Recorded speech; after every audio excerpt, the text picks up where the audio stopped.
So it's 6:06 p.m. and I'd like to welcome everyone to the Urban Food Policy Council's June meeting. We'll do our usual roll call. So Megan Regan, Chair, present. David Harrison, present. Carol Eichmeyer, present. Brandon Williams, present. Scott Andrew Bowen, present.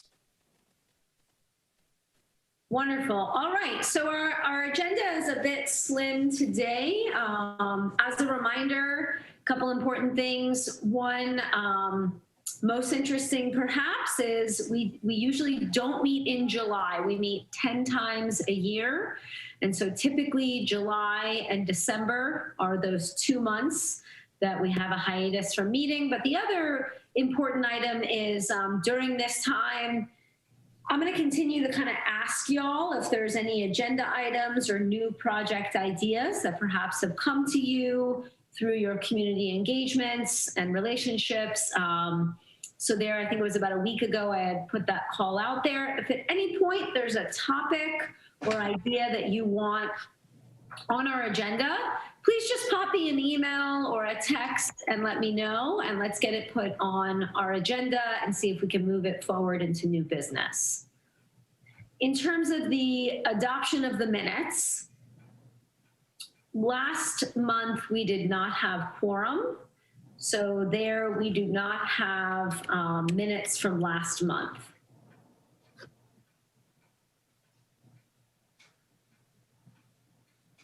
Is there a way that we can prevent that from reoccurring? So we can make sure that we always have some type of living updated document? I think, yeah, I mean, that's a great question, right? I think that informally, any of us who are at the meeting can reflect from it, but because these are public meetings and we have to follow Robert's rules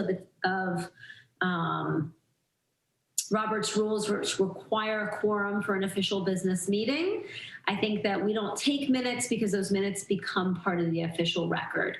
But if anyone wants to share or reflect from topics last month, I think that might be a welcome option for people who weren't here.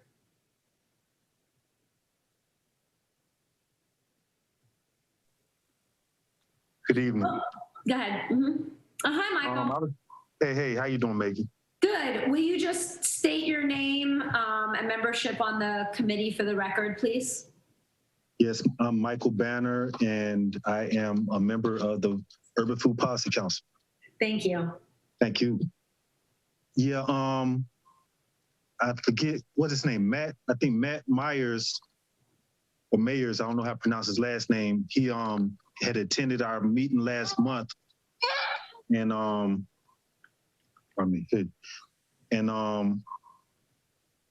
he had mentioned the trying to find a way to get the city to support hooking the water up at these garden sites, since they had pretty much banned the using of the water hydrants.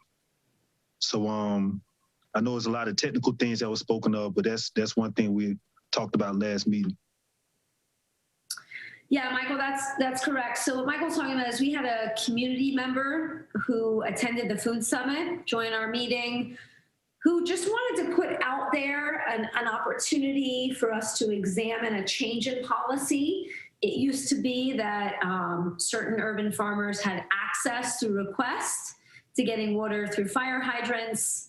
That policy was changed. I think Mr. Johnny Taylor had kind of commented on some of the reasons it changed, but it became quite cost prohibitive because even for some city support of water in, you had to put the, I can't remember, it was like a backflow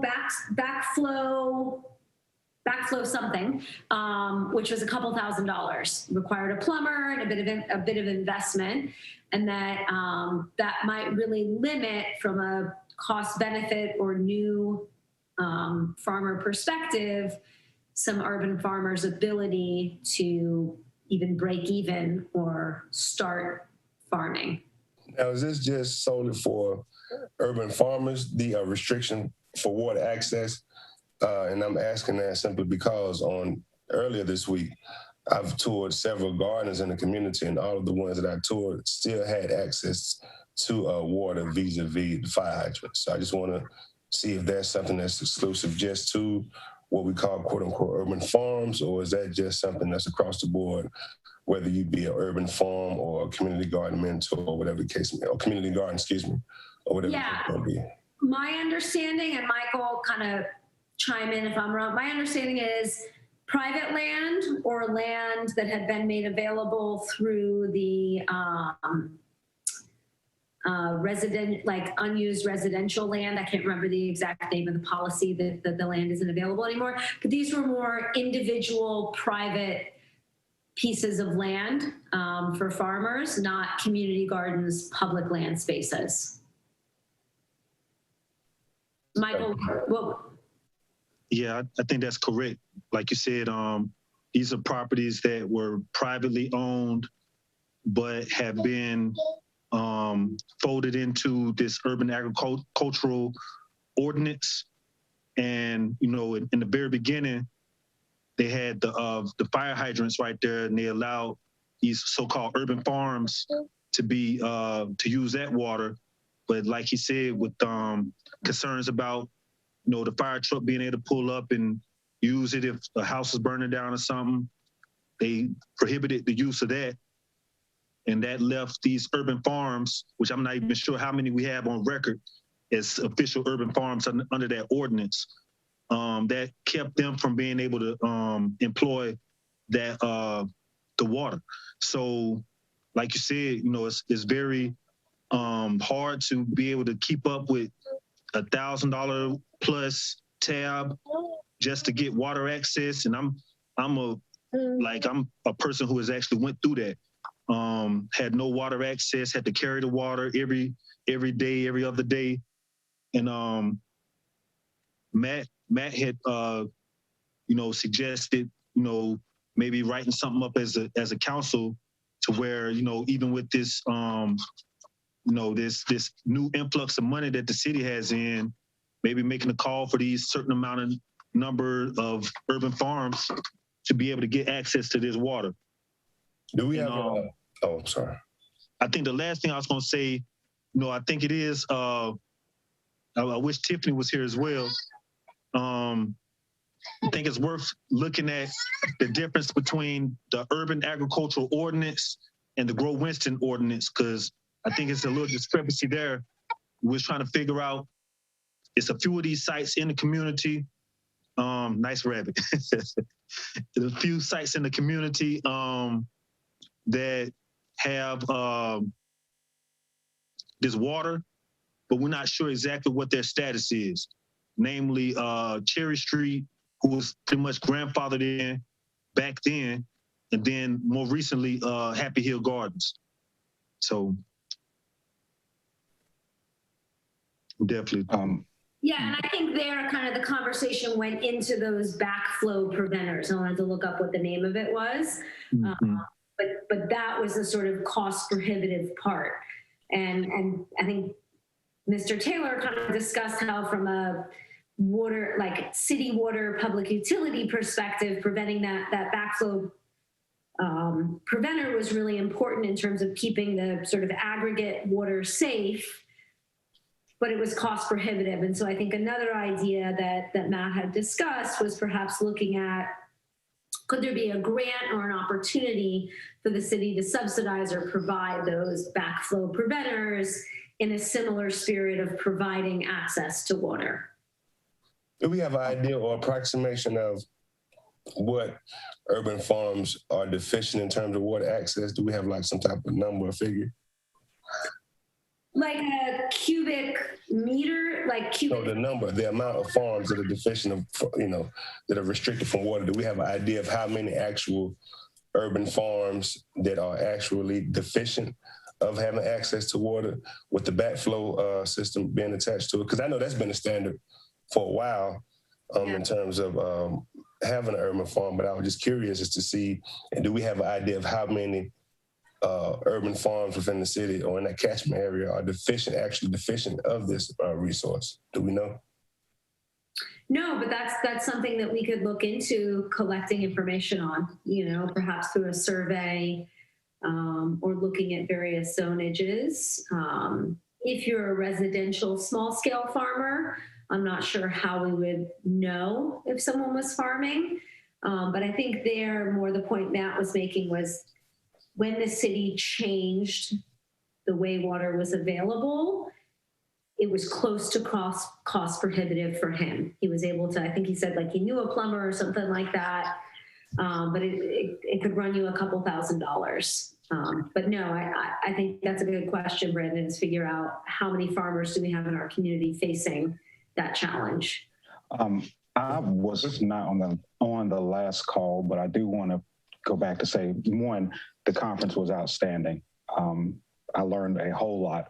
But two, what settled with me with the conference is what we're talking about. And I wanted to know if one of the things could be that there's just an overall lack of awareness that this is an issue. I mean, it struck me so powerfully that this came up each time we talked with each group of people. They weren't the same ones, but across the board, this seems like an issue. And for me, that was new to hear for me. So my thought is, how many people are aware of this? Or if there is an awareness of this, and, is there anything we can do to kind of highlight that or spotlight that?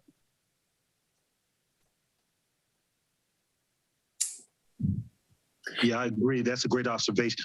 Oh, pardon me.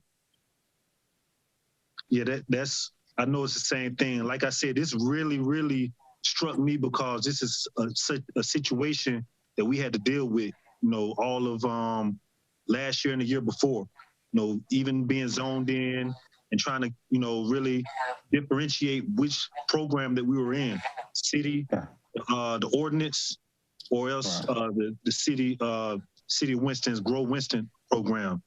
So I kind of wanted to prompt Miss Helen from the sustainability, just to kind of get a outside, this is definitely a relevant matter as it speaks to sustainability.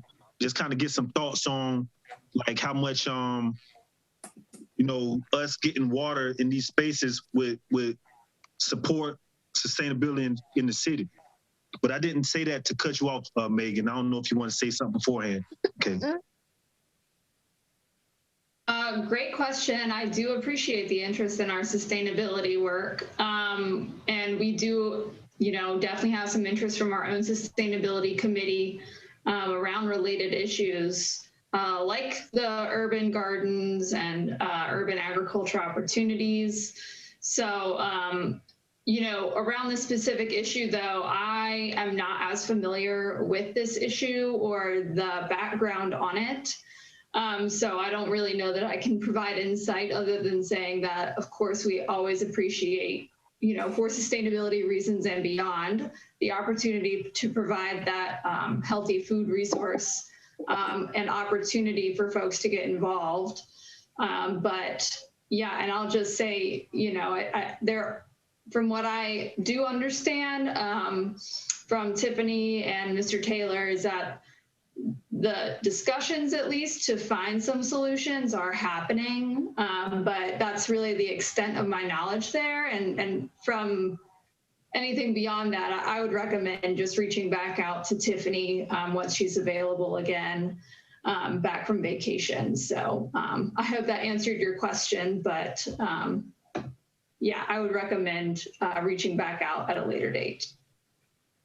So is there any type of, in terms of an alternative, as a body, as a government, as a board, if we're looking at the issue in terms of water accessibility, what are the alternatives to that? Are we looking at cost sharing initiatives? I know we have several different groups that are funded in the community. I don't know where the money goes, but it's money there. So are these entities available to help offset costs incurred by enterprise and urban farmers? Or, I mean, we talk about the same problem, so I believe it's time for us to look at some solutions. I mean, we should have some solutions at this point if we realize the problem has been a concurrent problem for the last 3 or 4 years. So my thing is, now what's next? Now, as an urban farmer, does the urban farmer expect for the city to provide free water, for their enterprise? Is that something that the expectations, is that a realistic expectation for the to begin the initiative and to sustain it long term? Is that realistic? If not, what are the alternatives? Like I said, we have a myriad of different programs to receive funding to help offset these types of costs and these entrance barriers. So is there a way for us to focus on a step function action plan immediately to help address these issues? Or what's the alternative? I mean, because you have to have water. Being a proprietor, we know these things aren't free. I mean, it's good if we could get those resources, but if those resources are not available for the proprietor free or at low cost, what are the alternatives? Are there entities that can help offset this, or what? What occurs now since we realize that what was once available is no longer available? Yeah, Brandon, I think that's a great point. And I want to kind of address it and then give the floor to Scott, who's got his hand up. But our role is an advisory council to the city. And so here, in my opinion, what's happened is we got a bit of historical perspective from the city, right? So what Mr. Taylor reflected last meeting was the concern was the water out.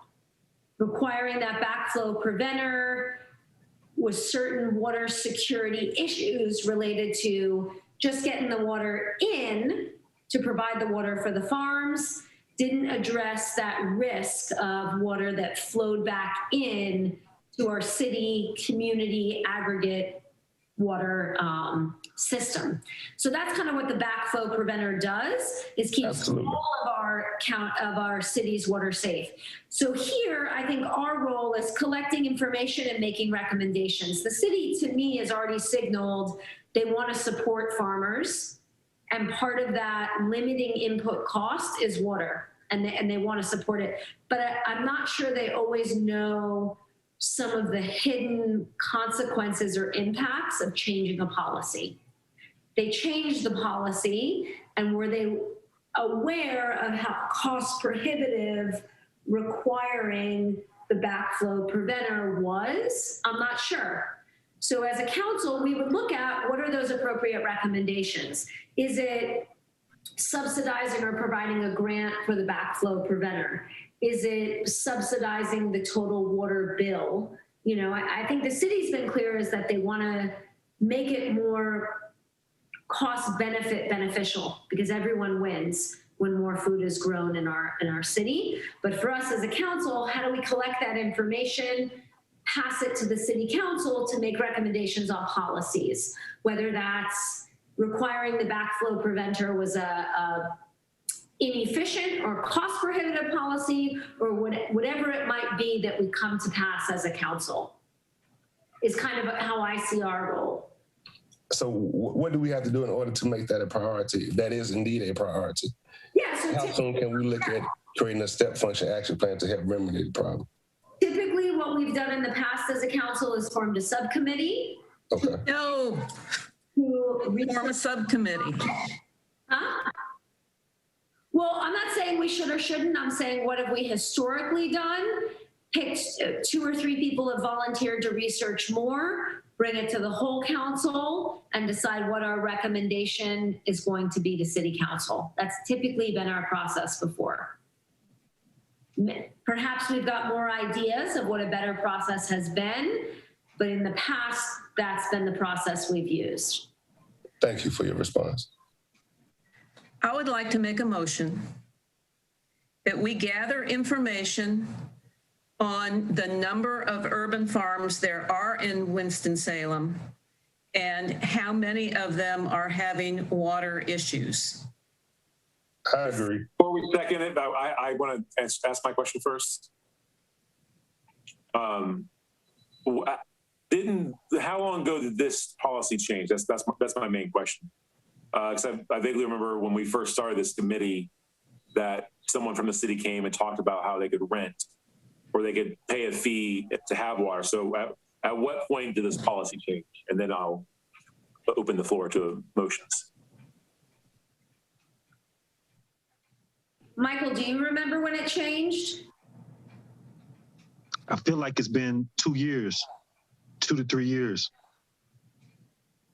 So it's fairly recent since, because I remember like one of our first meetings, someone with the city was here and they're talking about how if you wanted to have a plot, if you have a plot of land, you pay a certain amount of fee, they come in and they do all the hookup. And that was 3 years ago. So that makes sense that it was less than 2. So, okay, thank you. I'm done. Yeah, appreciate it. Is a cost sharing solution applicable to this issue? You know, I know there are a lot of cost sharing opportunities that are afforded to those that are participating in urban agriculture. Is that something that's applicable in this case? In terms of offsetting costs? I think we should, before we even think about cost sharing, I think the first step we probably should do is what Jack, pardon me, I'm bad with names. Carol, okay, I apologize. What Carol had suggested, I for one don't even know how many urban farms we have on paper and how many of them do have water access. So if we can kind of match those numbers up with, I'm still not sleep on what D.D. Adams promised us as far as these vendors, sponsoring a few vendors so we can have pop-up urban farmers markets and things of that nature. So if we can get a good count on what we got and what kind of number seems reasonable to kind of serve the community, I think that'll help us kind of figure out like if we should be able to ask the city to cover everything or if we should think about some type of cost sharing. This is Tambila. I would like to second the motion that Carol made on the floor. Third, I would like to third. Okay, so we have a motion to collect information on the number of urban farms who are facing challenges with water costs. Is that correct? No.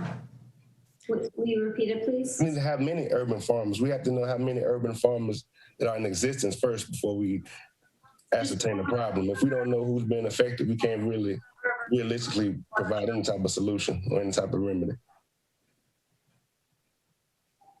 Carol, can you restate the motion, please? Was it about urban farms or urban farms with water challenges? Two-part. First, we need to know how many urban farms there are. And the second thing we need to know is how many of them have challenges with water. But the third thing is, how do we know who would have a farm if they could have water, but they don't have a farm? I mean, is there any way at all to figure that out? So that I'm pretty sure that third part was not included in the initial motion. You're correct. Let's restate the motion, see if we can get a second, and then everyone can vote on it. And in that motion, pardon me, if you could, Ms. Carroll, can you include Grow Winston, urban farms / Grow Winston? Because I'm still trying to figure out what's the difference. You know what I mean? I think some of these so-called urban farms are actually Grow Winston. Okay. I move that we survey the urban farming community and Grow Winston to find out, one, how many urban farms there currently are in Winston-Salem. Two, how many of these farms are having water access issues. And three, figure out how many farms there would be if water was more accessible. I would like to second that motion. This is Tambila Christine.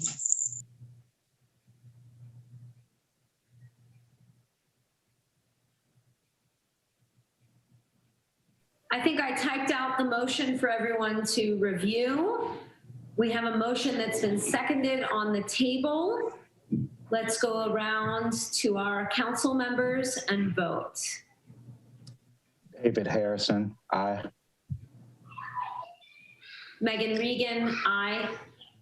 Carol Eichmeyer, aye.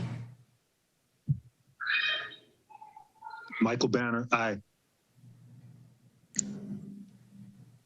Scott Andrew Bowen, aye. Tembila Covington, aye. Wonderful. Motion passes. From there, we need to decide who is going to spearhead. What is Grow Winston? What is that? What's Grow Winston?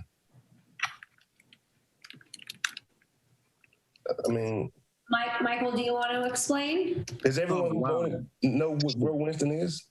Now, I think what Scott had mentioned, that was the first in our very inception when the city representation came through. I think that was Grow Winston. And basically that is, I should know better, but urban agricultural ordinance, that was, you know, dealing with the pretty much private owners. And they wanted to give permission to urban farming to be farmed out. And Grow Winston would be more like abandoned city lots that are not farmed by one individual, but is farmed by a community effort or an organization. So the Grow Winston requires insurance, and the urban agricultural ordinance doesn't. But the ordinance at one time had the water associated with it, which they took away, the hydrants. I think Grow Winston, that's what we're still trying to figure out. I think Grow Winston might have the water, but I'm not even sure about that. I think Cherry Street might have been included in Grow Winston, and 22nd and Cleveland was a urban agricultural ordinance.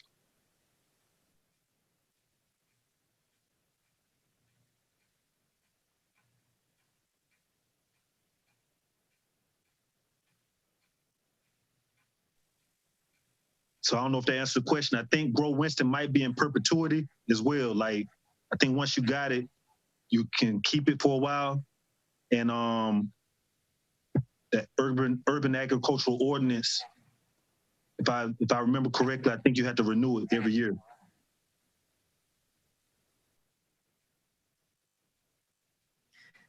I'd like to make a second motion.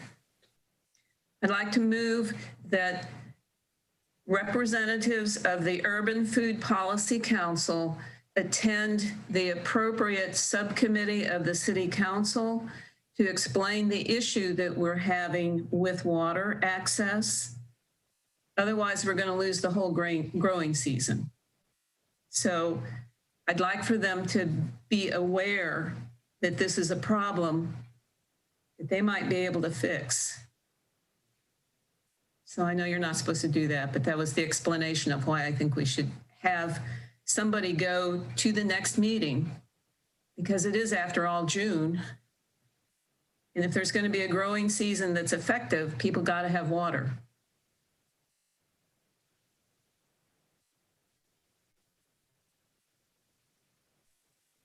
I would like to second that motion if possible.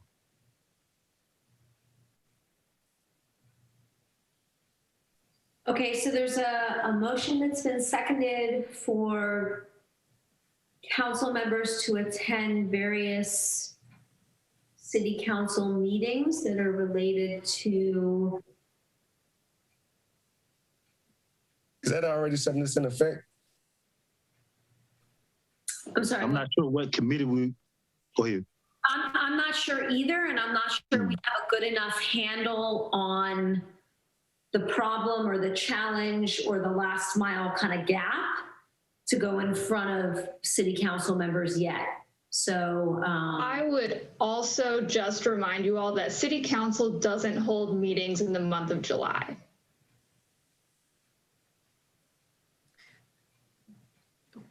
Which group of the city council do we fall under? I don't know that I understand your question. we are an advisory council. We make, I know that. we make recommendations. We serve at the request of city council. So who we report to is the General Governance and Finance Committee. That's typically deliver our report to, our annual report to, but we serve at their request, right? Not necessarily the other direction, although they're also each of our city council members that are elected and make up these various committees and subcommittees. And I would also just like to clarify, finance is actually separate than the General Government Committee, which is just Community Development, Housing, General Government, just to clarify. So the second one that Helen mentioned, that's the one we deliver our report to. Okay. I think it's important for them to know that this is an issue this summer right now, whether we send them a letter or have somebody go to the next time that subgroup meets. We don't need to go to the full city council yet because we don't have enough information to say how many people are actually affected by this. But I think we need to raise the issue that it is an issue. And thank you for sharing that link, Megan. And again, I'm going to explain a little bit what I first said about them not meeting in July. So there are no meetings, including the committee meetings.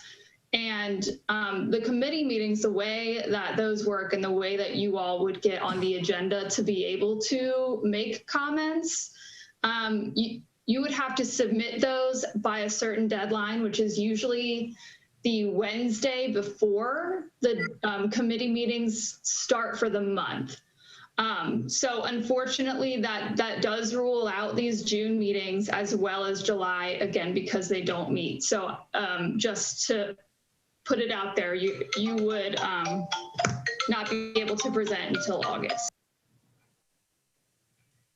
So what that basically means is this growing season, we can't solve the water problem. Affirmative. In layman's terms, simple terms. Well, it depends what you're growing, right? Certain things. Absolutely.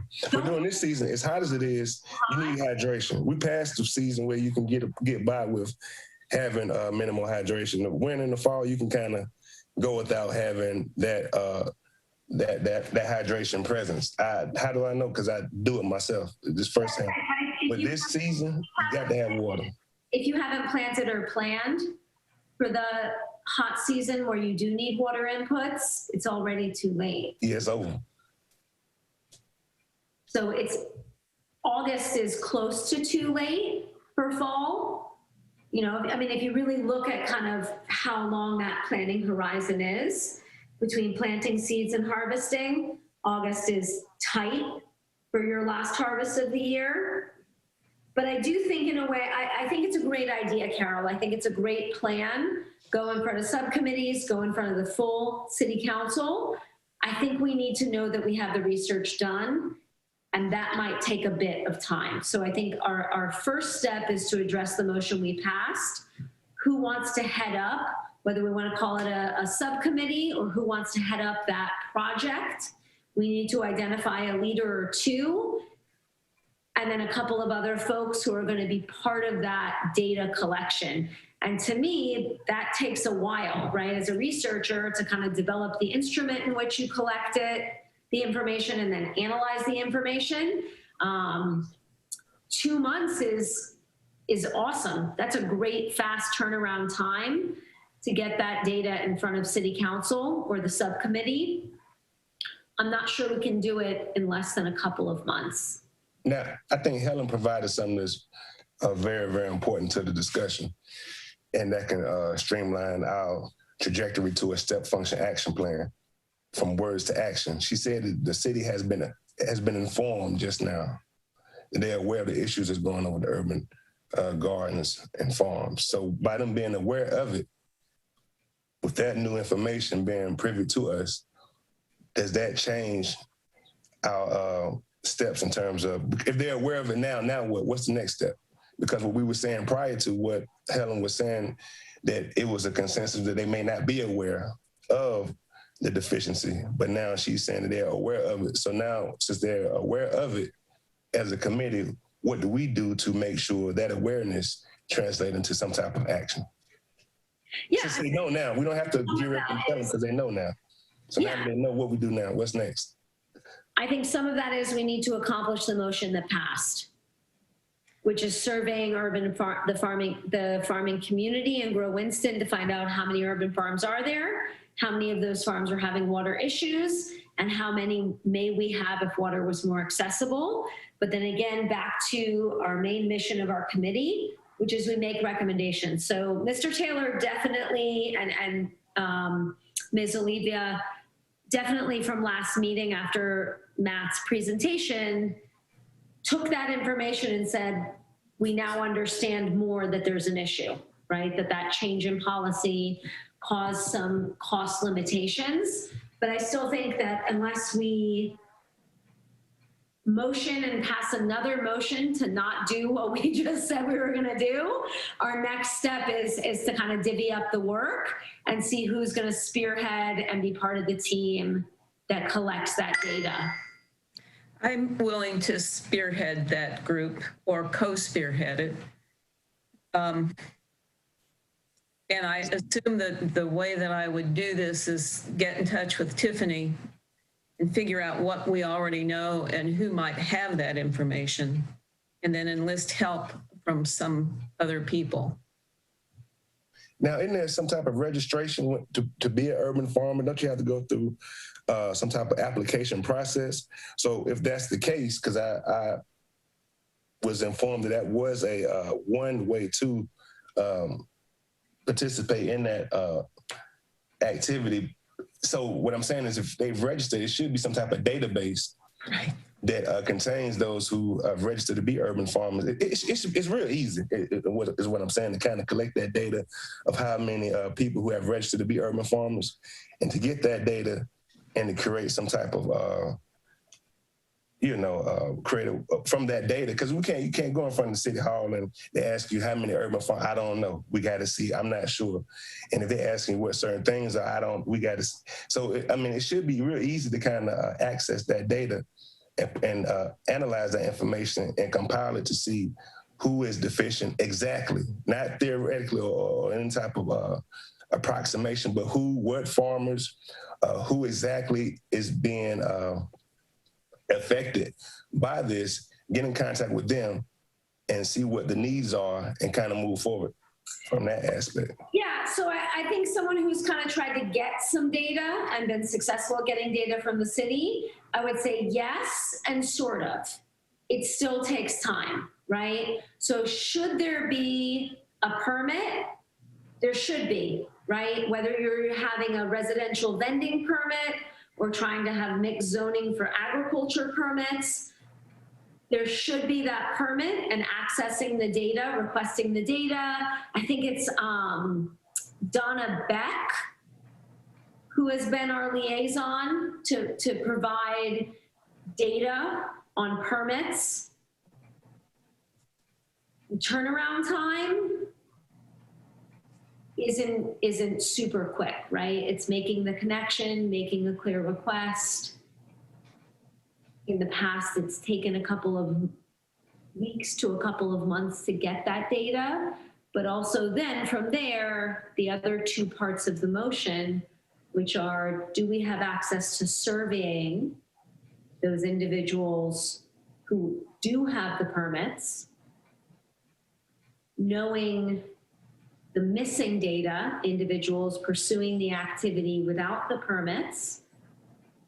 And then the last part of the motion that passed, who doesn't have the permit or isn't engaging in the activity because this is a limiting factor, that certainly is going to take a bit of time.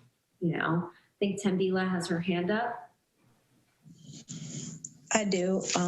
Thank you all so very much for this conversation. I think it's important that we certainly begin to have these conversations that certainly ignite some action.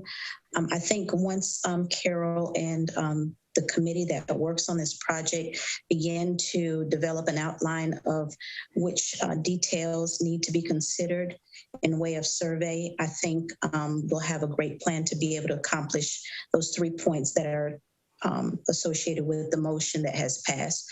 But I do want to kind of join in the conversation as it pertains to what Mr.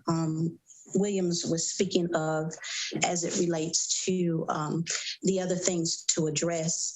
I think we can do more than just the actual project of doing the survey, and as well continue to figure out how we can be, as an advisory, to require or to request updates, a timeline as to which the city is really engaged in to assist us with this issue of water supply.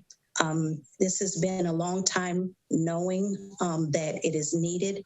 They are aware. So what can we do as an advisory committee to certainly require some updates, require a timeline of progress so that we can actually see some things take place and see water turned on for those who want to grow.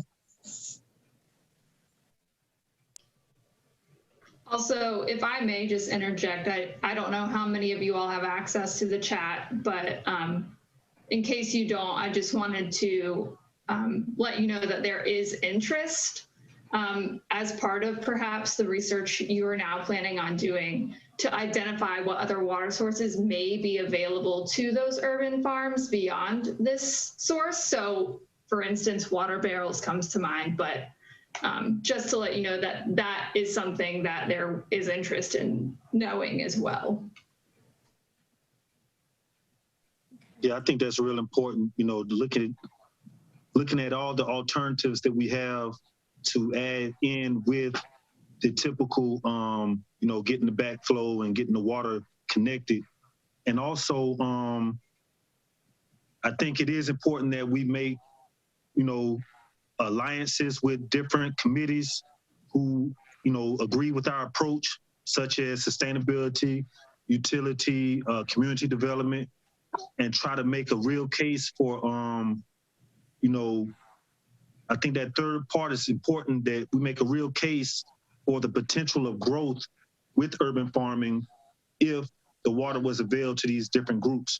You know what I mean? So, definitely surveying and seeing, the official farmers we have in the community, but also looking at these unofficial farmers that we have in the community, and also the potential to expand it.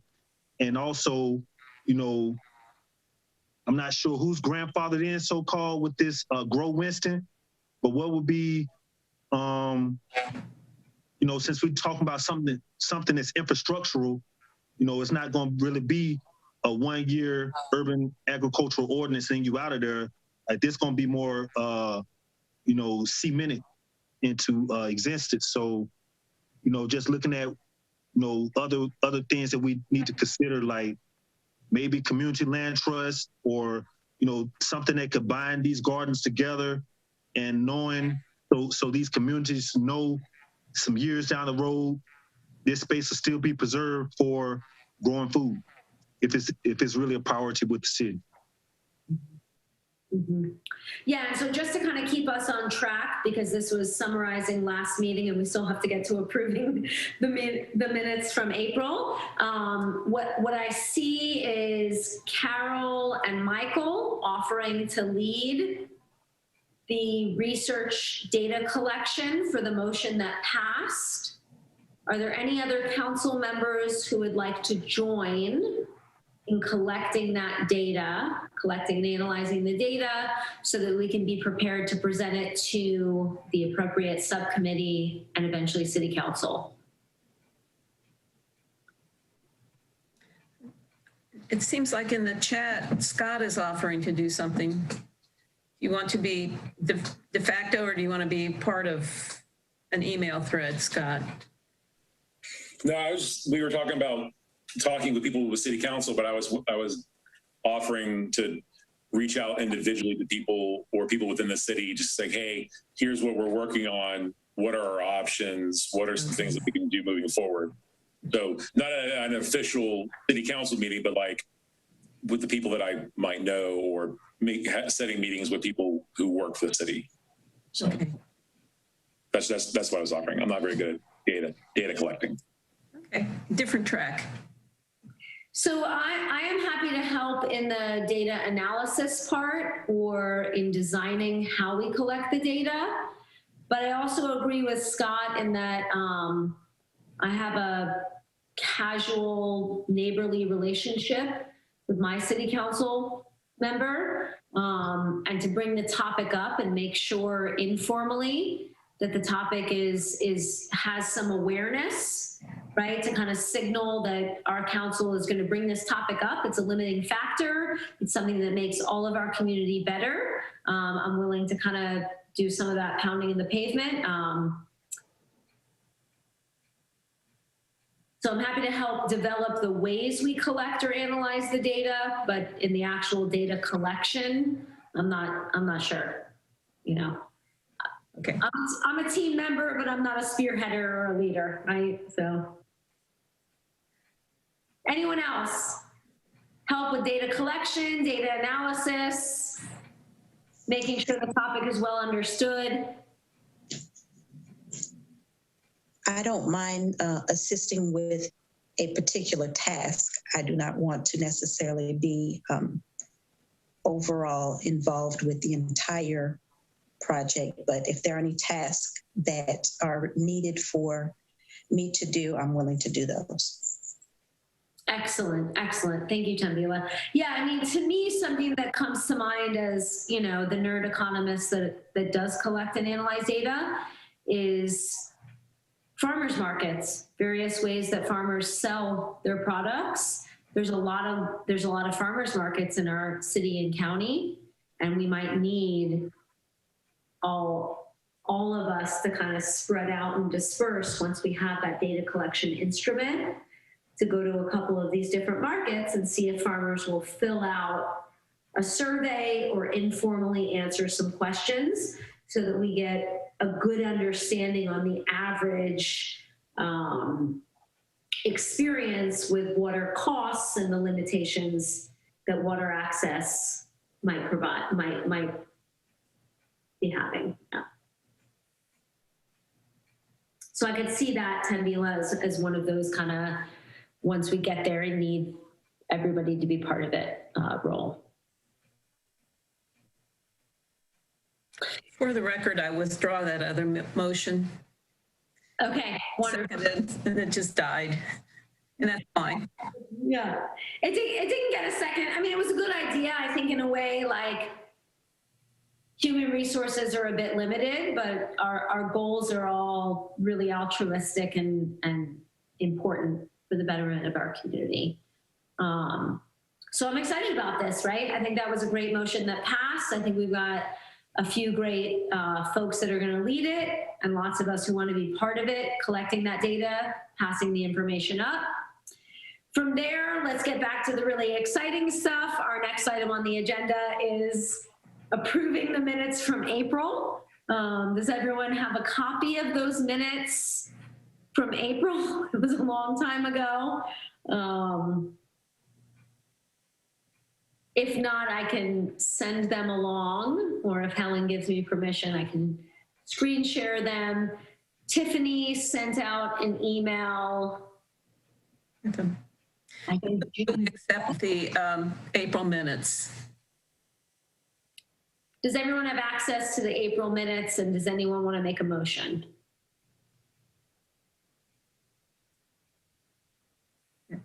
Didn't I just make a motion to accept the April minutes? I missed it, yes. So we have a motion on the table to accept the April minutes as received. Is there a second?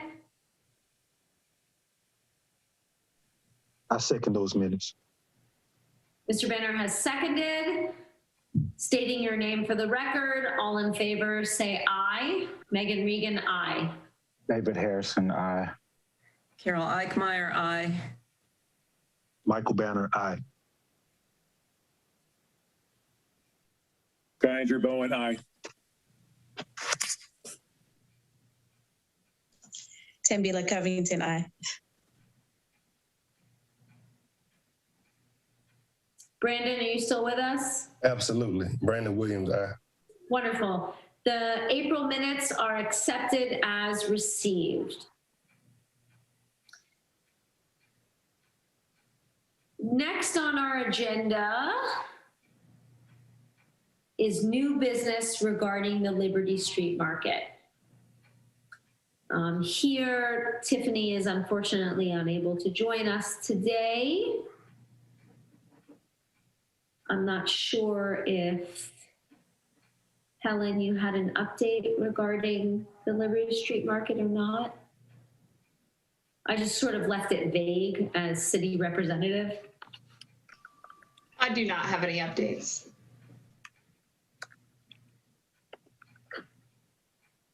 All right, so the last information that I received from Tiffany was that the city is still planning to launch the Liberty Street Market in June. Specifically, their launch plan date is Friday, June 18th from 4 to 6 p.m.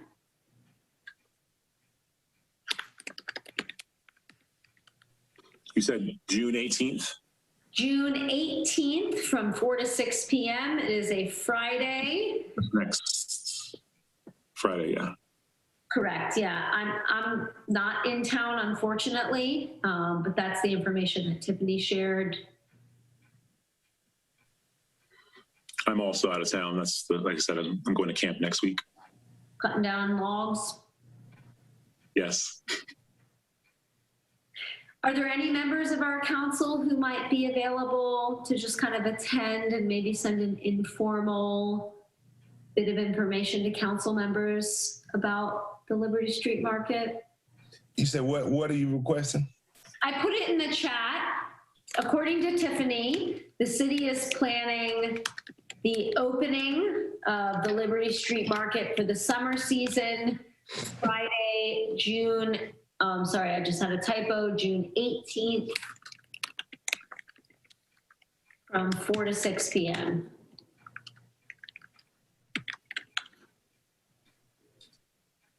And you asking what? If any council members might be available to attend, to support it, to report back informally to council members. Myself as chair, Scott as vice chair, we're both out of town, which is kind of sad for me because I'd like to see, how it's going. I'll do it because it's important. I prioritize it. So I'll be there. Awesome. I don't know what I got going on, but I can change it up to be there, something like that. Awesome. Wonderful. Thanks, Brandon. Michael and Michael Banner says he plans to be there as a vendor as well. Great. Yeah. I'll pop by too. Wonderful. Do we have an idea of how many vendors or returning vendors, new vendors will be out there, or is that kind of up in the air right now? No, but I think Scott, that's a good idea. What if we perhaps use some of our time right now to make a list of questions we might have for Tiffany or Mr. Taylor leading up to that market, just to kind of reach out ahead of time and see how it's going, given that we're sort of passing the baton to them.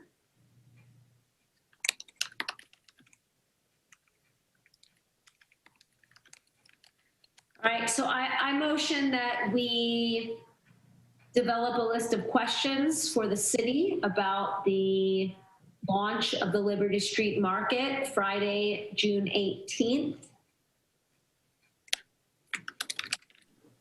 Scott, I second it. Okay, we have a second for the motion of developing a list of questions we have for city constituents on the city opening of the Liberty Street Market. All in favor, say aye. Carol Eichmeyer. Michael Banner, aye. David Harrison, aye. Scott Angie Bowen, aye. I heard Scott and Tambila say aye, so that's 4. Megan Regan, aye, that's 5. Brandon? Aye. Brandon Williams, aye. Motion passes with 6 votes. Let's hear the questions we might have, and I will type them out as we write them and send them to Tiffany and Mr. Taylor.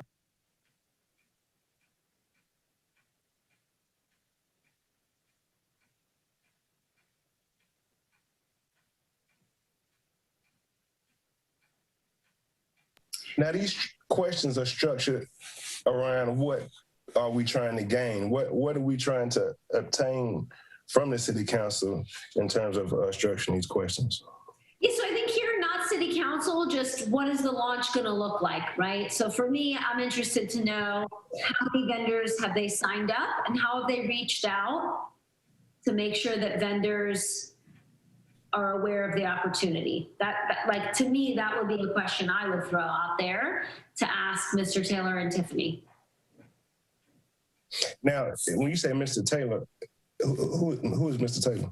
Johnny Taylor. Or is it James Taylor from the South Side?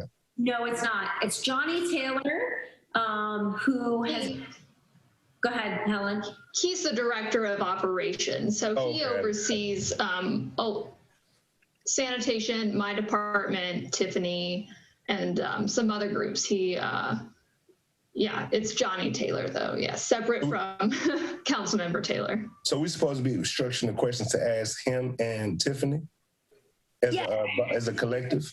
These are questions for city employees. The two, in my opinion, the two city employees who have the most agency over running the market. So Johnny Taylor, as director of operations, attended the market a few times last summer and has been attending our meetings. He attended last meeting.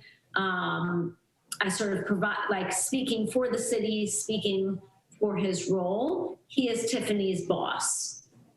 Tiffany, one of her roles in food resilience manager, I think is her official role, is the Liberty Street Market. Right, so I think Michael has a question. So for me, I'd like to know how many vendors are scheduled to attend. Michael is interested to know, will the city be sending out, you're talking about the EBT SNAP coupons that extended the SNAP benefits? Yes. Yep. I'd like to know what other things happen in that space, the Liberty Street Market, because I have seen two other kinds of vendor markets this spring that we aren't part of. So I wonder what else goes on there.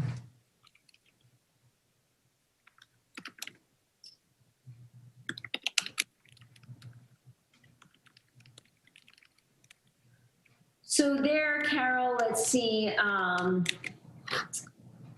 what things happened, like maybe what events happened. So the space itself is available for rent just like a pavilion is at any city park. But just to kind of get the framing, because I'm trying to type it out, of your question, I wrote, what other things happened in the Liberty Street Market while the vendors/farmers market was idle? Is that about how you'd word it? Yeah, well, what's on the calendar for the year? Okay, thank you. I know what. Oh, go ahead. I was just going to say there may be some groups that we would like to interact with if we knew they were going to be there. I mean, a council member might want to go and find out who else comes to the market. Well, I do know there have been a few private entities that have done what Megan had expressed as one of the functions for that space, have used it to host different community events. As a matter of fact, I had redirected one community group to Tiffany for just that purpose, to reserve that space to conduct a Juneteenth type of celebratory engagement.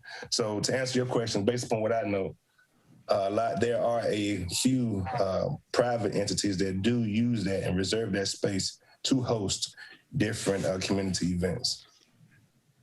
Also, I have just visited and put in the chat the link to our city's webpage on the Liberty Street Market, and some of your questions are answered there. So Scott, yours right now, based on what is on that website, it looks like it goes until October 15th. And it does appear that the SNAP EBT will be given out again. So I believe those were two questions that came up. So that right there should provide information. I don't know if there's any other questions that may be answered on that webpage, but. Do you all promote the webpage, or, you know, I mean, because it's, you know, it's saying that now, but before you put that on there, I wouldn't have.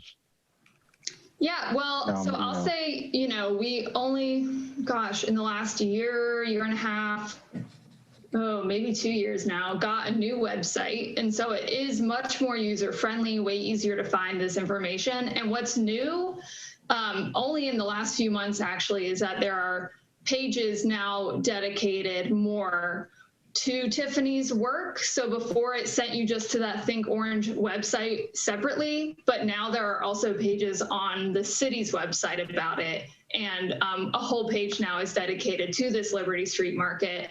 And so, you know, that link you guys can share as members of this council out to your own networks as well, because there is, it looks like, information for people who may be interested in vending. But yes, so that is newer. Only this year, I believe that was added. So that's a fair question and good question. But yes, it may be a little easier to explore that website now if you would like. Even from a promotional standpoint, I think by us being members of this advisory board, as individuals, I think it might not be a bad practice to individually start promoting or engaging with different people from an external network to bring more awareness and attention to the actual Liberty Street Market.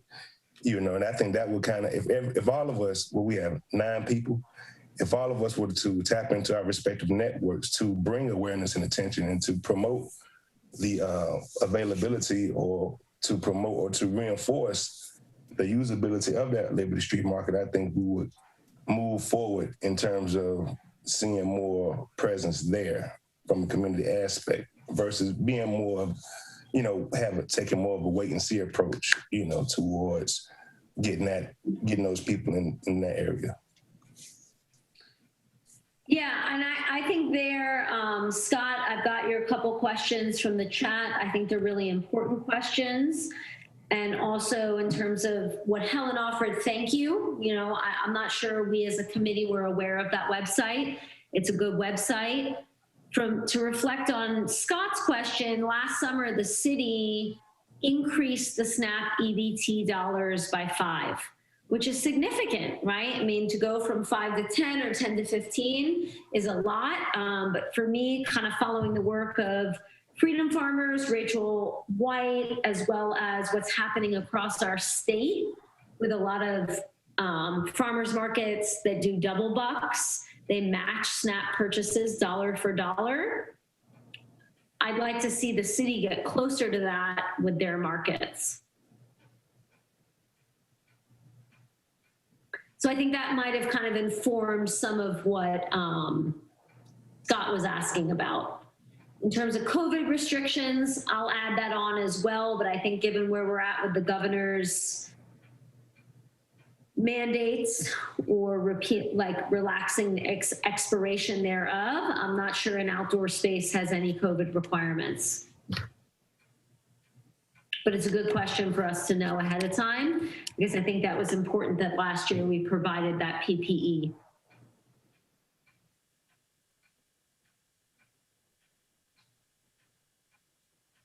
See, Michael, actual urban farmers. So here, define that in a way that we can include that on our question list. Well, I was kind of speaking to the parameters that, you know, we were looking to try to fulfill. You know, it was kind of idealistic in the beginning. And I want to know if we're still, you know, determined to achieve that participation from farmers in the 5-mile radius. And I think it kind of supports this call for trying to get more water into the communities, these spaces, because, you know, if you're working on a dry piece of land, then maybe what Robert, Councilman Clark was saying, maybe this is not really feasible, but, if we get this water in the area, in these gardens, we might actually see more farmers popping up in this 5-mile radius. So I just want to try to keep tabs on where we're trending towards. All right, so here, let's see if I can put it into question. Are there geographic restrictions or supports in terms of the initial 5-mile proximity preference? What do you think?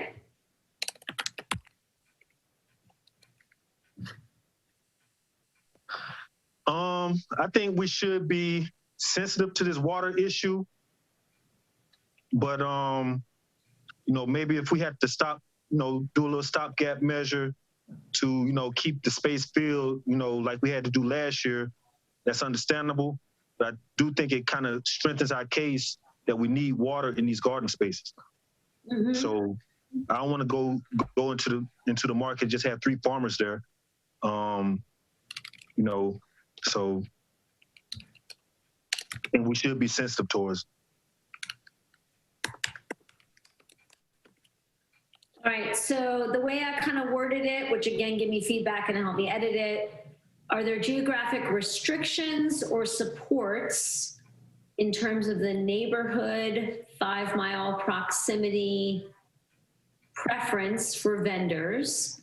How does this connect to the water cost prohibitions?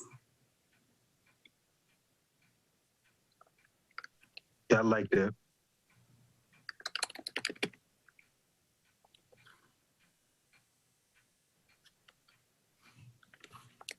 I'm also open to feedback if there's a better way to word it.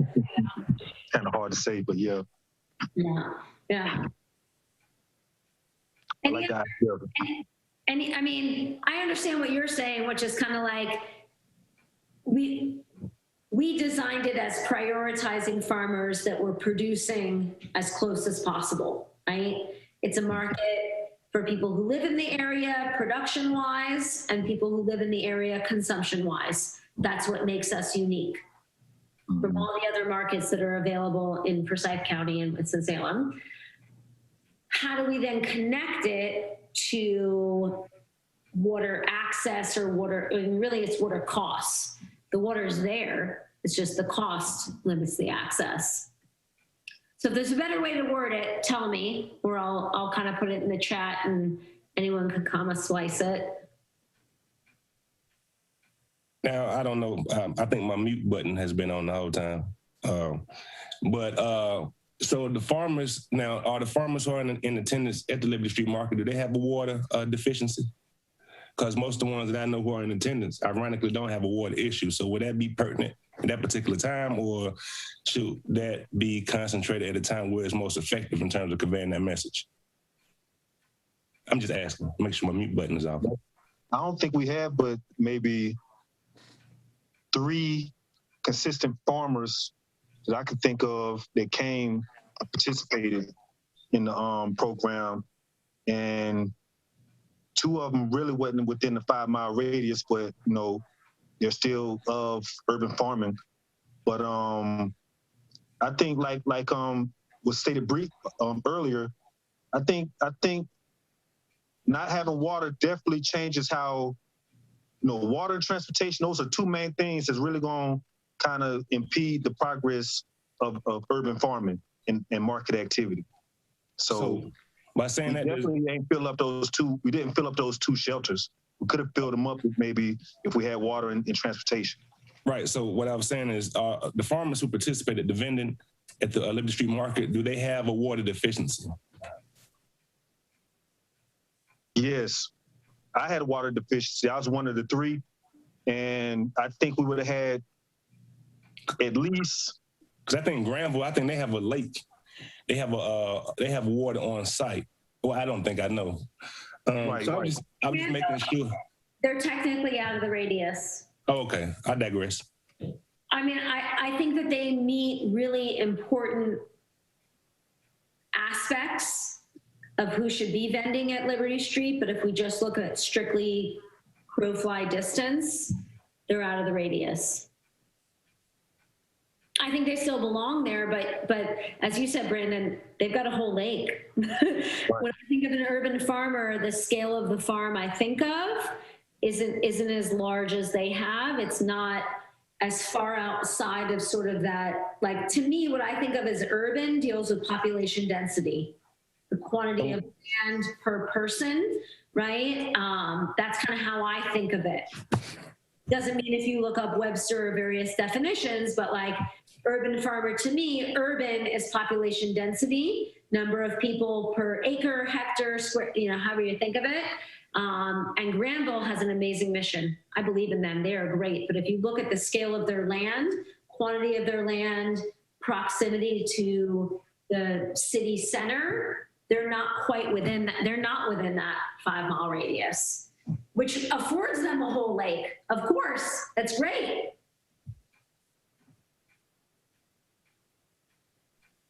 So is it more like if the city provides water, the farmers will come? Yes.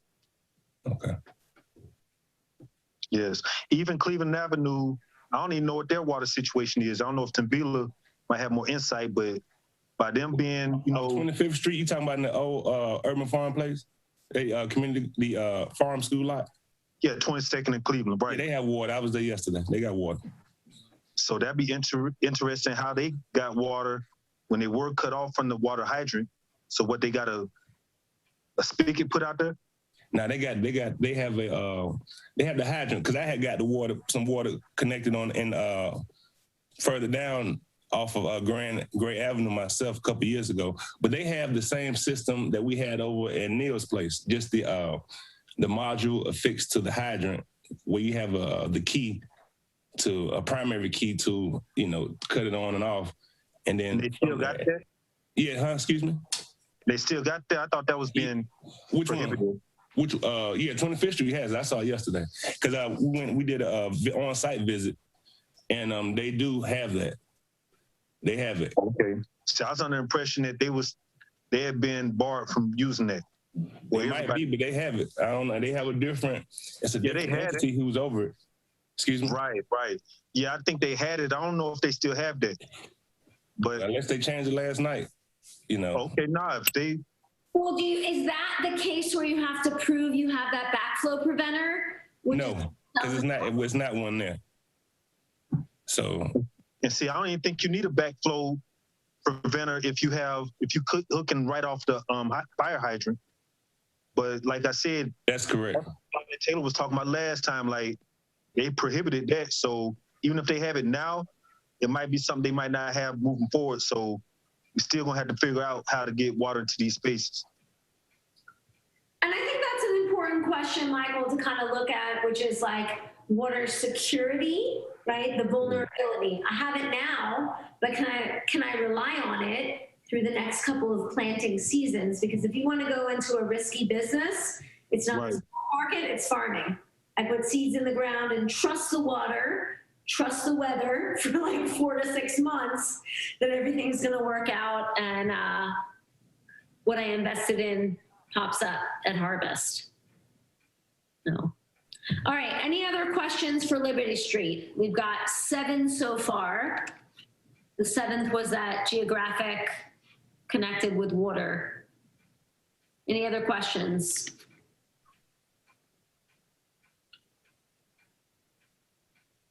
No? As you all think about it, I'm gonna repeat the 7 questions we have to pass on to Tiffany and Johnny. How many vendors are scheduled to attend? Will the city be sending out EBT SNAP coupons again this year? What other things happened in the Liberty Street market while vendors and farmers markets were idle? What else is on the calendar for the space the rest of the year? That part of it might be public. I'm not sure. I'm gonna look it up before I send that part of the question. 4th, what promotions are being done for the market?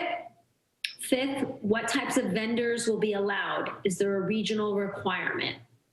6th, are there any COVID health restrictions? I know Helen mentioned there is PPE available, but are there any restrictions? We had some appropriate last summer restrictions in terms of space, number of vendors, et cetera. Seventh question is, are there geographic requirements or supports in terms of who vends? For example, the 5-mile proximity requirement or preference, and how does this connect to water prohibitions? Any other questions we want to ask Johnny or Tiffany ahead of the first city-sponsored Liberty Street Market next Friday? If you have a situation, by being an urban farmer, by that being a business, would the contacting or communicating with the SBA or some type of entity, entrepreneurial entity, to help look at some of the offsets to kind of help alleviate the problem, would that be a possibility or an option by being an urban farmer for market, being by that being an actual business? Will we want to reach out to those that are affiliated on, whether it's the MWBE or any other type of pertinent board that may help? Because I'm focused on the solution, because if they've been out of water for 3 years, if this has been an issue for 3 years, I think now's the time to kind of, talk. We could talk and talk, but I mean, now's the time to kind of find some type of step function or define some type of step function action plan, utilizing the resources that we have available. Would contacting MWBE or some type of small business association to kind of see what they may have available to help with the small urban farmers, by them being a business entity, to realistically help them offset the water expense, because it is a cost associated with a business. It's not like a community garden where you're just giving away stuff. It is a business expense. So by reaching out to those entities, would that be something that's considerable given the situation? I think that's great, Brandon. So there, what I heard was, so the way I kind of typed it out was SBA or other supports at the market. Like, so will the SBA or other supports at the market? And I think also like minority women business enterprise. Yeah, well, the urban, we can kind of extend the list, but right. I think there you said, like, will the SBA or MWBE or other supports be available at the market on site for vendors? For support, because if it is a business, and I mean, realistically, as a proprietor, you don't expect to give you free water. I mean, essentially. So, I mean, is there a way to kind of use those, because the money is there. I mean, I don't make sure my mute button is off. The money is there, and it's a lot of entities who get money. So my thing is, can we tap into those resources to help offset the cost? That's my thing. If the money's there, can we use it for those who need it? It's real simple on my end with that. I think that's a great question, right? In a way, like, is there support for the vendors there? Make it more beneficial. So here I'm going to put in. Whether it be a grant or low interest loans or whatever the case may be, There's opportunities. They cost time. They cost knowledge. They might not cost money. So how do we make that information lower cost? Absolutely. Lower time, lower information, lower search costs, et cetera. I think those are the type of questions we need to kind of leverage towards the council, whoever's going to be there, those type of questions. So that's kind of how I worded it. If you want to wordsmith it, please do. I put it in the chat.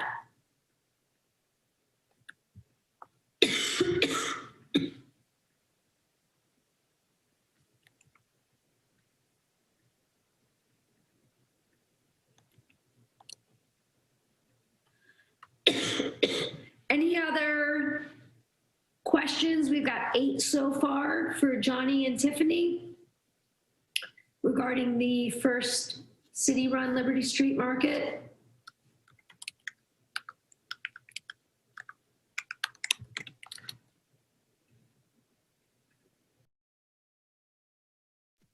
And since we're dealing with time, Megan, I would also go ahead and throw in the American Rescue Plan in this discussion, because they're going to be making some hard decisions in August. And if we can create any type of movement around getting our urban farmers more sustainable by having water provided in these spaces, I think this is the time to do it. instead of like trying to piecemeal some money. They got money that they said will be done for one and done type of projects, like building infrastructure.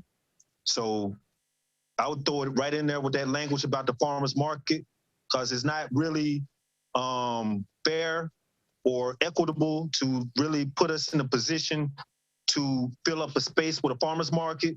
We can't even water our plants. You know what I mean? So include it with the questions. All right, so there, how do you think we should phrase it? I mean, because part of me wants to phrase it as like, which part of the 5.7 billion goes towards urban farmers? That's the state level. And then we can kind of whittle it down to the city level, but put it kind of in a question that maybe Johnny or Tiffany can answer. That's good. I think it's good that we got Johnny and Tiffany right there too. So maybe it don't necessarily have to be a question, but more kind of a statement on the end of the questions, that we are forming a committee or have formed a committee that is researching, the urban farms and the water access and, how we can support, our market activities. And, that data will be, I don't think we'll have that research done by the time this first farmers market open up, but just keep them on the lookout for it. Now, let me ask, is there a particular reason that the Liberty Street Market isn't open year round? Because like myself, I grow year round. And I know that, most people traditionally like to utilize summer and whatever, but is there a reason why it's not accessible year round for farmers who farm year round? You're looking at an area where, for example, I know a lot of farmers who just grow like collard greens, and that's a fall crop, but they don't have anywhere to really vend or to sell that produce due to, they'll pull up a truck and do something on the corner or something, but is there a particular reason that the Liberty Street Market is not available, especially with the given infrastructure, indoor options and different accommodations year round versus it being just available during a limited time throughout the year? I think that's a great question, Brandon, because I grow certain dark greens year round as well, and they're better once we get freezes. Certainly certain crops, cellar crops, things like that do better. Because my thing is, the more visibility, the more people are there, the more people vend on a consistent basis year round, you're going to see more participation. Well, and on the buying side as well, the more right, absolutely, a reliable place for consumers to get what they need, the more they show up every session as well. So I phrased your question as, what is the calendar plan for Liberty Street Market? Are there year-round considerations? Gotcha. Because a lot of people ask me, when are they open? Are they going to open this weekend, that weekend, But thank you. Let me know if you want it changed, right? This is kind of me taking notes and doing my best scribe work. Mm-hmm.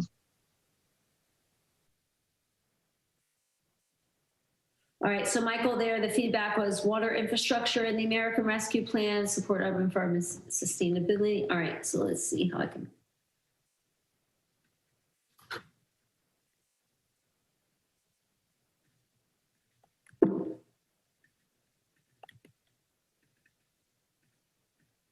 What about signage?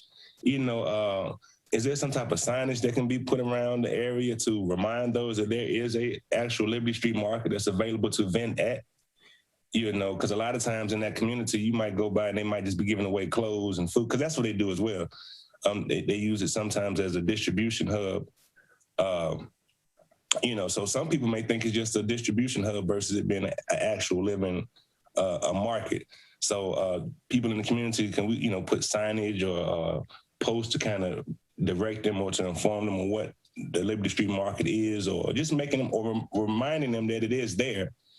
I think that's important, Brandon. We got a good amount of that on both sides, both from people who provided support. I think there are certain times, certain nonprofits that provide food.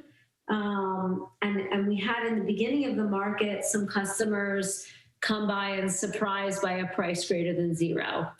So again, I'm not sure how to address that question, but the signs, we hung those signs kind of a few days in advance, market this Friday, SNAP EBT accepted.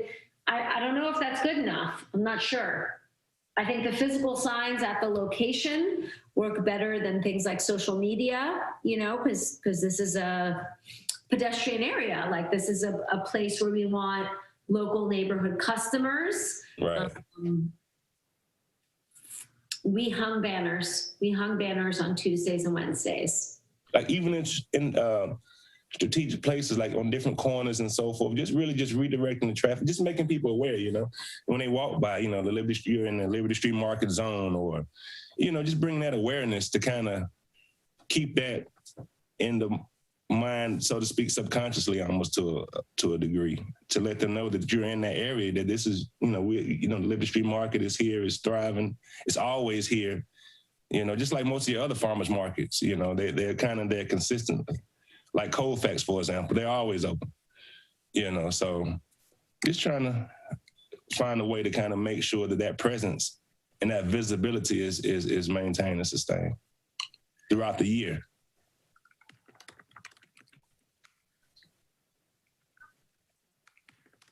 I know that sounds kind of redundant, but, you know. No, it doesn't to me. So let's see.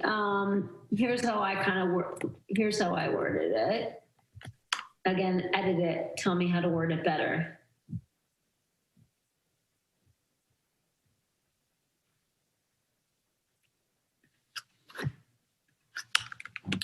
You think to inform? That's good. That's pretty clear and concise right there, Megan. You kind of on point. Okay. Would y'all agree? Yes, I agree. All right, so that brings us to 11 questions that I'm gonna send to Tiffany and Johnny and disseminate to our committee when they respond. I know we got, I think, 3 to 4 individuals who said they'll be able to stop by the June 18th city launch of Liberty Street and share some feedback with the city. We got a great motion approved.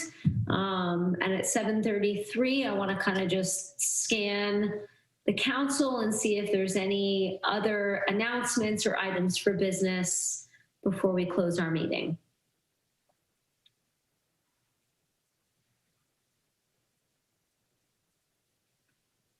Yep, I agree to include that, Carol, as well. Question 12, more broadly, what's the marketing plan for Liberty Street this year? I think I waited to the last minute, but I think I did want to at least ask about our participation with the, and Tabila might know the name better, but the Piedmont Triad Regional Council, they had the shared gifting project or grant process that I think been extended to all food councils in Forsyth County. So eventually, maybe next meeting, we might need to speak about that, or I don't even know, it might be, it might already be done by next meeting. So.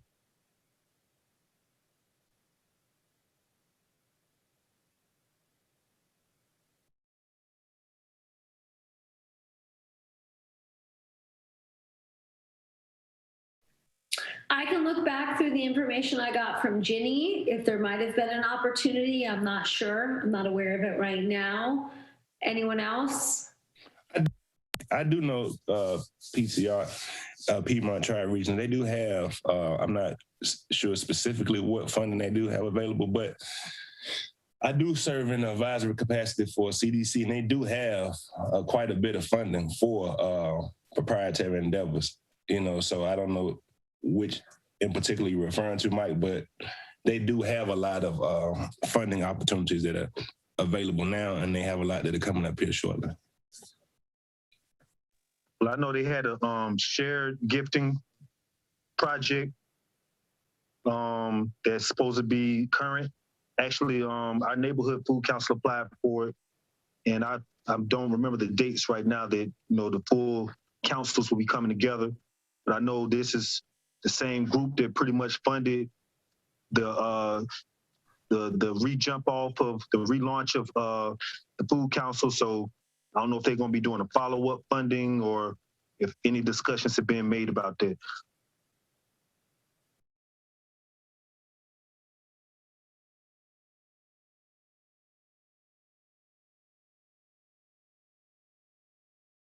I think that's definitely worth something to revisit on the next meeting. I think that should be prioritized. Yeah, that sounds great. I will be sure to include it on our next agenda, which, as I mentioned at the opening of our meeting, is going to be in August.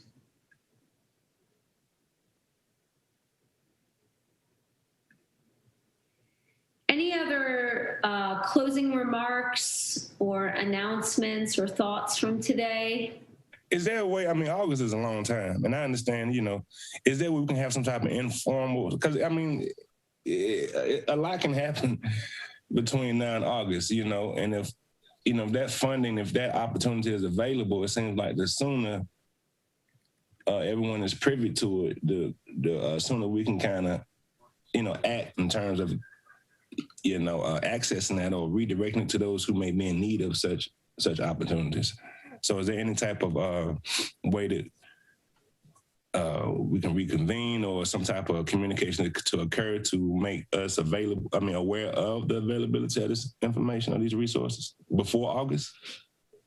So I think that we can informally, as council members, meet, collect information, discuss opportunities.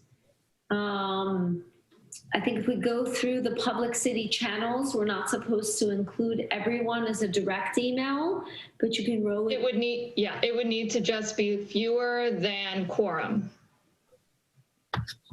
If you were to meet in person or virtually is what I'm saying. And just be aware of that if you were to email as well. If you're talking about the ARPA funding though, there were some public input sessions. I'm sorry, my dog has been drawing my attention for some of this. Yeah, ARPA, pardon me. That's the federal funding, yeah. Which one is that?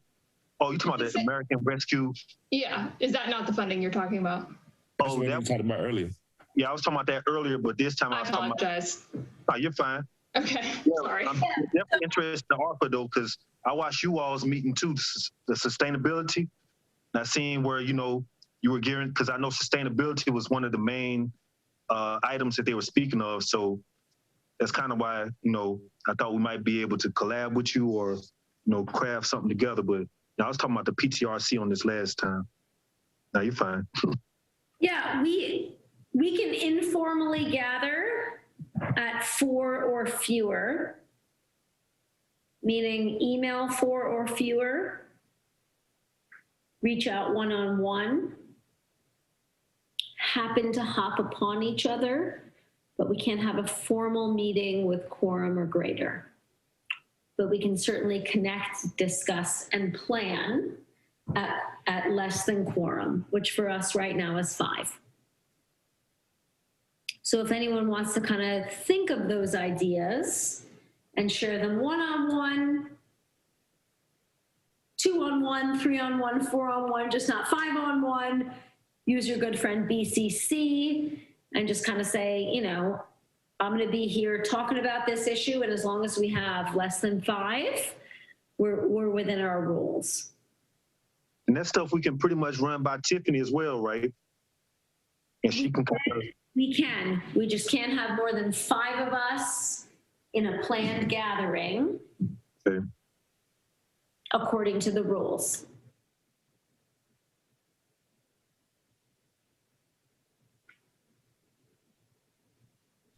Affirmative. Yeah.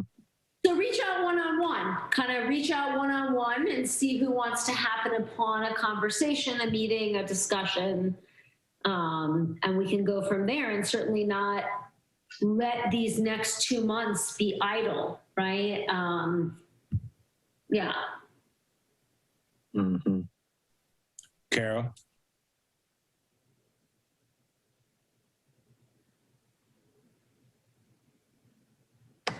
Did you ask me a specific question?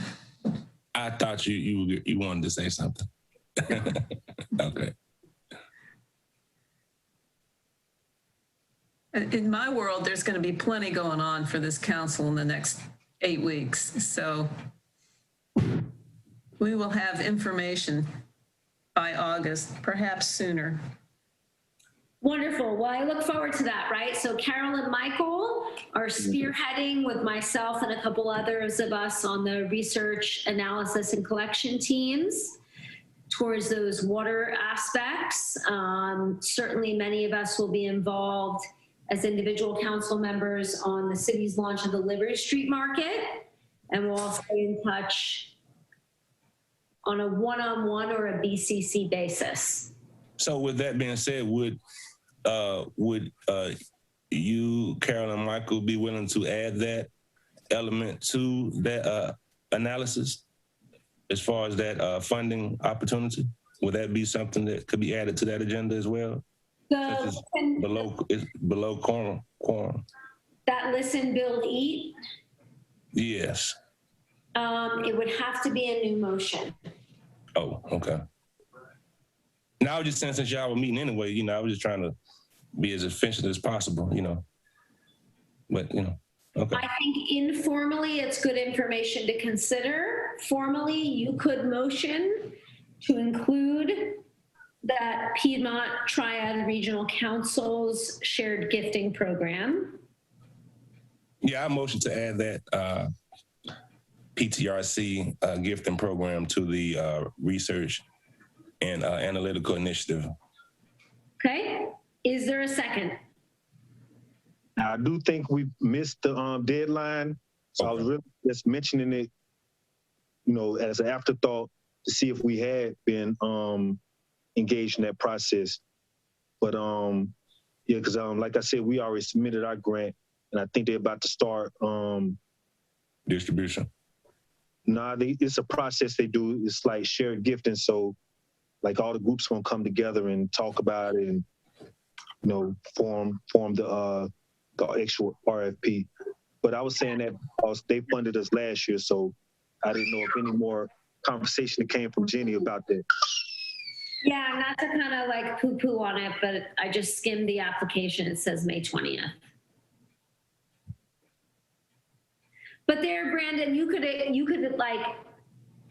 think about extending that purview and perhaps something like extend the research to include funding opportunities. Yes, I think that's a good way to modify that. If that's something that you all are willing to do, I can't tell you guys what you guys are going to do. But I was just thinking it'd be a good idea to kind of utilize that time to maximize the effort to kind of incorporate various funding opportunities for the population.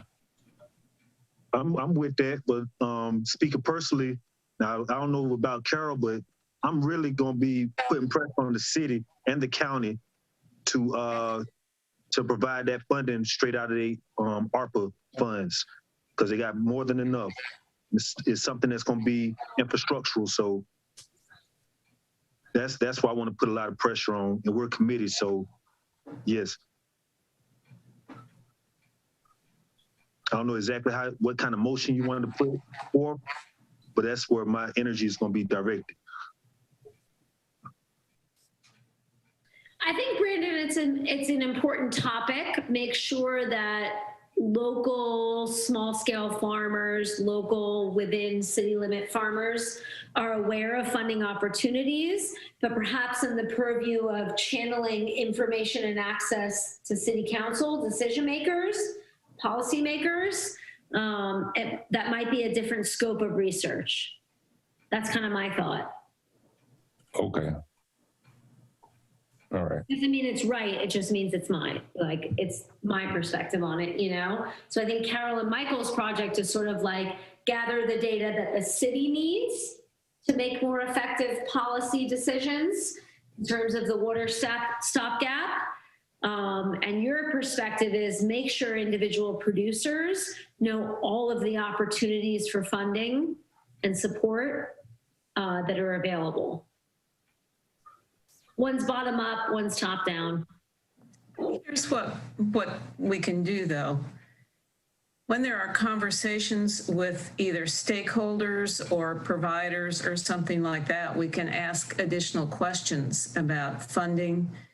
And even though it's maybe not data, it's information that we can make available. And I don't know how we make our information available to our specific, the only word I can think of is clientele, but the people who need this information, who are our purview. I mean, that's actually something that I'm going to be finding out is how do you get the information from people? Where do people get their information? Who do they trust to give it to them? And so if we don't already have distribution channels, which I am assuming we do not, we don't have a mailing list, so to speak. I think that's one of the things that will come out. If we can't say who the urban farmers are, there's not a list someplace. We don't know who's Right. to be that. We need that. I mean, or we don't represent them very well. Mm-hmm. Mm-hmm. So, and I think there's a lot of things that are going to come up in conversations that will address sources of resources. Yeah, who our constituents are, right? I think that's the word, maybe, constituents. Thank you. Yeah. Yeah. All right. Well, any other comments or information before I open the floor for someone to motion to close our meeting?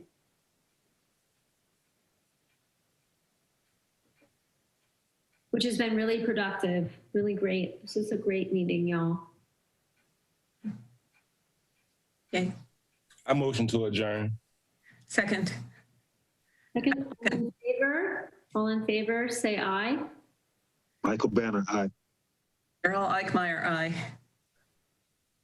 Brandon Williams, aye. Megan Regan, aye. Timbila, I know it said she was on another call. Are you still there, Timbila, for a fifth vote? That doesn't matter. I think that's it, folks. All right, so technically we need quorum to end the meeting. Oh, my. But I think Yes. Actually, technically, in Robert's rules, you don't take a vote. If there's a motion to adjourn and it's seconded, that's it. Go ahead, Carol. okay, all right, wonderful. Our meeting is adjourned, and I'm going to go